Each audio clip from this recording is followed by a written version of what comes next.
Hello friends, नमस्ते। अम्मु कुक्समा यहाँहरू सबैजनालाई स्वागत छ। आजको यस रेसिपी कटहरको तरकारी एकदमै सजिलो छ बनाउन अनि खान भने यो मासुभन्दा पनि मिठो हुन्छ। साथीहरू, भिडियो अन्तिमसम्म हेरेर मन परे एक लाइक अवश्य गरिदिनु होला अनि नयाँ साथीहरूले चाहिँ च्यानललाई सब्स्क्राइब गर्न नबिर्सिनु होला। आउनुहोस् अब बनाउन सुरु गरौँ। आधा केजी कटहरलाई मैले राम्ररी धोएर लिइसकेको छु। यो चाहिँ बजारमा ताछेकै पाउँछ। यसरी अलिअलि यो चाहिँ बाँकी छ, थोरै थोरै रहेको छ बोक्रा। यसलाई चाहिँ हामीले काटेर फाल्नुपर्ने हुन्छ। यसलाई काट्नु पहिला चाहिँ हामीले हातमा तेल लगाउनु पर्छ। यहाँ मैले देब्रे हातमा लगाउँदैछु, दाहिने हातमा लाउनु पर्दैन, छुरी समाउनु पर्छ, चिप्लिन्छ त्यही लागि। अनि यो चपोटमा पनि चोप नलागोस् भनेर हल्का तेल लगाइदिने। कटहर चाहिँ धेरै कलिलो अथवा पाक्न लागेको चाहिँ ल्याउनु हुँदैन, यतिको भए ठिक्क हुन्छ। यो छुरीमा पनि यसरी अलिअलि तेल लगाइदिनुपर्छ, यसमा पनि चोप नलागोस् भनेर। अब यसलाई हामीले तास्दाखेरि यो जुन जुन भागमा रहेको छ बोक्रा, त्यसलाई मात्रै हल्का पातलो पातलो गरेर यसरी काटेर निकाल्नुपर्छ। मैले अघिल्लो भिडियोमा कटहरको तरकारी प्रेसर कुकरमा बनाएको छु। आज चाहिँ म यसलाई कराईमा बनाउँदैछु। दुवै तरिकाले बनाउँदा यो एकदमै मिठो हुन्छ। साथीहरू, कटहरको बोक्रा तास्दाखेरि यसलाई बाक्लो गरेर चाहिँ तास्नु हुँदैन। साथीहरू, बोक्राको खैरो खैरो भाग जतिसम्मलाई काट्नुपर्छ। अनि जुन सेतो सेतो भाग देखिन्छ यो हेर्नुहोस् त, यो सेतो भइसकेको छ। अब चाहिँ यसलाई हामीले पिस गर्नुपर्छ। अनि यो कटहरको बिचको भागमा हेर्नुहोस् त, यो डन्ठा जुन चाहिँ हुन्छ यो भाग चाहिँ काटेर फाल्नु पर्दैन। यो भाग हामीले तपाईँहरूले फाल्नुहुन्थ्यो भने आजबाट यसलाई मजाले यसरी पिस गरेर यसको पनि तरकारी बनाएर खानुहोस्। साथीहरू, एकदमै मजाले पाक्छ अनि एकदमै मिठो पनि हुन्छ। अब यसलाई म सानो सानो गरेर पिस गर्दैछु। योभन्दा ठुलो चाहिँ बनाउनु हुँदैन, यत्रो भए ठिक्कको हुन्छ। अब यो कटहरको डन्ठाको भागले चाहिँ यो बिचको भागलाई पाक्दाखेरि छरिनु दिँदैन, त्यसैले हामीले यो डन्ठाको भाग पनि राखेर काट्नुपर्छ। अनि धेरै छिप्पेको पाक्न लागेको छ भने चाहिँ यसको हामीले दाना पनि फाल्नुपर्छ। यो चाहिँ एकदमै ठिक्कको छ, त्यसैले मैले यो सबै दानासँगै कटहर काटेर तयार गरिसकेँ। अब चाहिँ यसलाई थोरै पानीमा एक सिटी लगाएर बोइल गर्नुपर्छ। यहाँ मैले ठुलो कुकर लिएको छु, यसमा सबै कटहरहरू राखेर आधा कप पानी राखेको छु अनि थोरै बेसार र हाफ टिस्पुन नुन राखेर यसलाई एकचोटि चलाइदिनुपर्छ। थोरै पानी राखेकोले बेसार सबैतिर लागोस् भनेर यसरी एकचोटि मजाले चलाइदिनुपर्छ। अनि कुकरको ढकनी लगाएर मिडियम फ्लेममा एकदेखि बढीमा 2 सिटी मात्र लगाएर सबै ग्यास जान दिनुपर्छ अनि चेक गर्नुपर्छ। ल हेर्नुहोस् त, यो चाहिँ अब 80% सम्म पाकिसकेको छ। ल हेर्नुहोस् त, अब चाहिँ यसलाई हामीले एउटा चाल्नीमा निकालेर यसको सबै पानी तर्काउनुपर्छ। अनि यसमा बाँचेको यो पानी पनि हामीले फ्याँक्नु हुँदैन, यो पनि हामीले तरकारीमा युज गर्नुपर्छ। अब चाहिँ यसको लागि मसलाहरू: जिरा 1 टेबल स्पुन, धनियाँ 1.5 टेबल स्पुन, त्यसै गरेर यहाँ मैले करी पाउडर पनि लिएको छु 1 टीस्पुन, अनि हाफ टीस्पुन गरम मसला, अनि थोरै बेसार र 1 टीस्पुन रेड चिली पाउडर पनि राख्दैछु। अब चाहिँ यसलाई हामीले मजाले मिक्स गरेर थोरै पानी राखेर यसको पेस्ट बनाउनुपर्छ। यसरी बनाउँदा सबै मसलाहरू पानीमा राम्ररी भिज्न पाउँछ अनि यसको पेस्ट एकदमै राम्रोसँग बनिन्छ। यसलाई अब एकछिन साइडमा राखेर यहाँ मैले कराई बसाइसकेको छु अनि तोरीको तेल राख्दैछु। मिडियम फ्लेममा 4 टेबल स्पुन यो तोरीको तेल राम्ररी तातिएपछि कटहरलाई राखेर हल्का फ्राई गरेर हामीले यसलाई निकाल्नुपर्छ। कटहरलाई पिस गर्दाखेरि हामीले यो बिचको जुन डन्ठाको भाग छ यसलाई पनि हामीले काटेर फालेको भए यो कटहरको चाहिँ बिचको रेसाहरू सबै छुट्टिने थियो।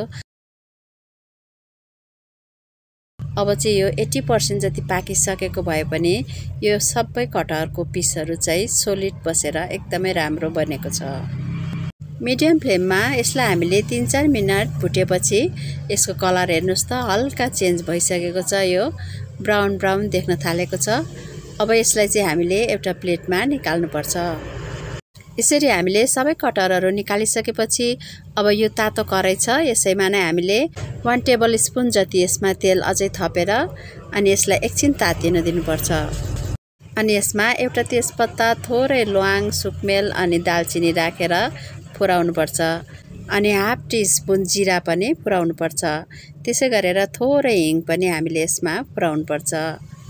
अब एकछिन यो फुरेपछि यसमा 2वटा मिडियम साइजको प्याजलाई सानो सानो गरेर चप गरेर लिएको छु मैले। यसलाई पनि अब एकछिनसम्म यसमा भुट्नुपर्छ। कटहरको तरकारीमा चाहिँ हामीले प्याजलाई धेरै ब्राउन हुने गरीसम्म भुट्नु हुँदैन साथीहरू। यसको हल्का काँचोपन गएपछि अब चाहिँ यसमा हामीले लसुनको पेस्ट राखिदिनुपर्छ 1 टीस्पुन अनि योभन्दा थोरै कम अदुवाको पेस्ट राखिदिनुपर्छ। अब यसलाई पनि मजाले यो प्याजसँग भुट्नुपर्छ। लो फ्लेममा यसरी अदुवा र लसुन राखेपछि 1-2 मिनेटसम्म भुटेपछि अब चाहिँ यसमा हामीले अघि बनाएर राखेको यो मसलाको पेस्टलाई राखिदिनुपर्छ। यो सुक्खा मसलाको पेस्ट अब चाहिँ यो मजाले भिजिसकेको छ। यसमा म थोरै अझै पानी राखेर यसलाई पखालेर राख्नेछु। ल अहिलेसम्म हामीले ग्यासको फ्लेम लोमा मसलाहरू भुटिरहेका थियौँ। अब चाहिँ हामीले ग्यासको फ्लेम मिडियम बनाउनुपर्छ अनि यो मसलालाई मजाले भुट्दै पकाउनुपर्छ। यहाँ मैले मिडियम साइजको 3वटा टमाटरलाई चप गरेर लिएको छु। यसलाई पनि म यसमा राख्दैछु अनि थोरै नुन पनि राखिदिने। यसले टमाटर छिट्टो पाक्छ।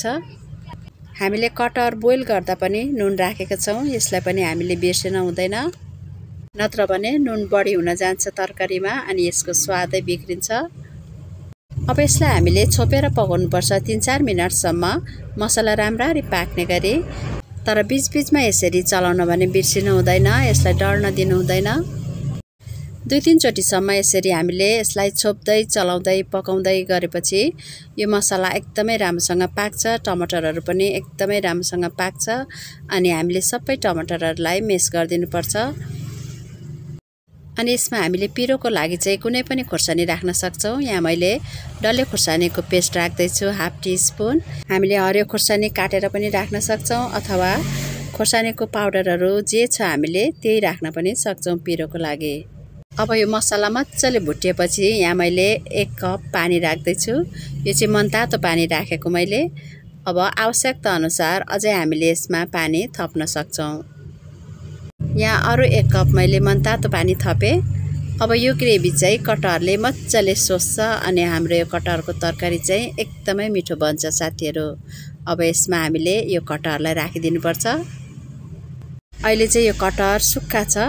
अब चाहिँ यो ग्रेभी मजाले यो कटहरमा पस्छ अनि यो कटहर एकदमै जुसी बन्छ साथीहरू। अब यसलाई राम्ररी चलाइदिनुपर्छ। कटहरहरू सबै ग्रेभीमा मजाले डिप हुने गरी। अब मिडियम टु लो फ्लेममा छोपेर यसलाई 5 देखि 7 मिनटसम्म पकाउनुपर्छ। बीचबीचमा यसलाई पल्टाउँदै पनि गर्नुपर्छ। यसरी हामीले आवश्यकता अनुसार ग्रेभी राख्नुपर्छ साथीहरू। म चाहिँ यो ग्रेभीलाई अझै सुकाउने छु। ल हेर्नुहोस् त यतिको भएपछि चाहिँ यो कटहर एकदमै जुसी एकदमै टेस्टी हुन्छ। बाहिरबाट हेर्दा धेरै ग्रेभी नदेखिए पनि कटहरलाई हामीले निचर्यौँ भने यसबाट मजाले ग्रेभी निस्किन्छ। अनि हेर्नुहोस् त एकदमै मजाले यो पाकी पनि सकेको छ। ल हेर्नुहोस्। अब यसको माथिबाट हरियो धनिया पत्ता हल्का काटेर राखिदिनुपर्छ यसरी। यो धनिया पत्ताको एकदमै मिठो बास्ना आउँछ, हेर्दा पनि एकदमै टेम्पटिङ देखिन्छ। अब यसलाई हामीले सर्भ गर्न सक्छौँ। मलाई चाहिँ यो भातसँग खान असाध्यै मनपर्छ साथीहरू। ल हेर्नुहोस् त यसरी चाहिँ हामीले एकदमै मिठो कटहरको तरकारी बनाएर तयार गर्न सक्छौँ। भिडियो मन परे 1 लाइक अवश्य गरिदिनु होला अनि नयाँ साथीहरूले चाहिँ च्यानललाई सब्स्क्राइब अवश्य गरिदिनु होला। साथै आफ्ना साथीहरूलाई सेयर पनि गरिदिनु होला। आगामी दिनमा अझै राम्रो रेसिपीहरूको नोटिफिकेसन पाउनका लागि साइडको बेल आइकनलाई पनि प्रेस गरेर राख्नुहोला। भिडियो अन्तिमसम्म हेरेर सम्पूर्ण जानकारी लिनुभएकोमा थ्याङ्क यू सो मच। मेरो च्यानल अम्बो कुक्समा यसरी नै जोडिरहनुहोला। Take care and bye bye. Happy cooking.